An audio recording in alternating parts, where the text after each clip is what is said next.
میرے تاج الشریعہ کا بیان ہے، رات کے 3 بجے CID کے لوگ میرے روم پر آئے، فرماتے میری اہلیہ میرے ساتھ میں تھی، میرا دروازہ کھٹکھٹایا، میں نے اپنی اہلیہ کو پردے میں بھیج دیا، دروازہ کھولا تو CID کے لوگوں نے میرے سامان کی تلاشی لینا شروع کر دی۔ جب میرے سامان کی تلاشی لی اس کے بعد پوچھنے لگے تم نے جمعے کی نماز کہاں سے کہاں پڑھی؟ فرمایا میں مسافر ہوں۔ کہنے لگے کہ چلو ہمارے ساتھ میں چلو۔ میرے تاج الشریعہ کو رات ہی میں لایا جاتا ہے، حضرات ہاتھوں میں ہتھکڑی اور پیر میں بیڑیاں ڈال کر کے تقریباً 14 دن تک تاج الشریعہ کو وہی جیل میں رکھا جاتا ہے، اس کے بعد وہی سے واپس کر دیا جاتا ہے۔ جدے تک ہتھکڑی ڈال کر کے لائی گئی میرے تاج الشریعہ کے۔ میرے تاج الشریعہ فرماتے میری زندگی کی پہلی ظہر کی نماز تھی جو ان ظالموں کی وجہ سے میری قضا ہو گئی۔ جب میرے تاج الشریعہ کو جدے پہ چھوڑا گیا، جب تاج الشریعہ سے کہا گیا کہ اختر رضا جس دن امام حرم کے پیچھے نماز پڑھو گے اس دن تمہیں سارے ارکان ادا کرنے دیے جائیں گے،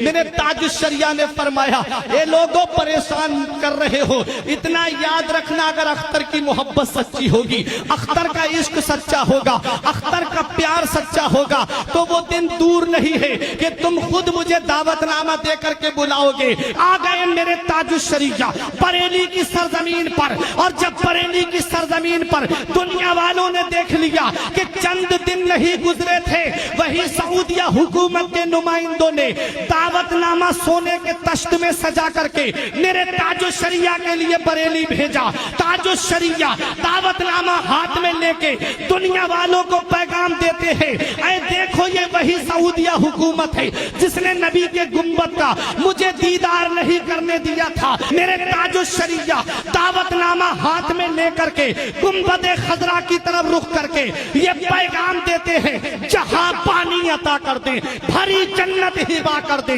جہاں پانی عطا کر دیں بھری جنت ہبا کر دیں، نبی مختار کل ہے جس کو جو چاہیں عطا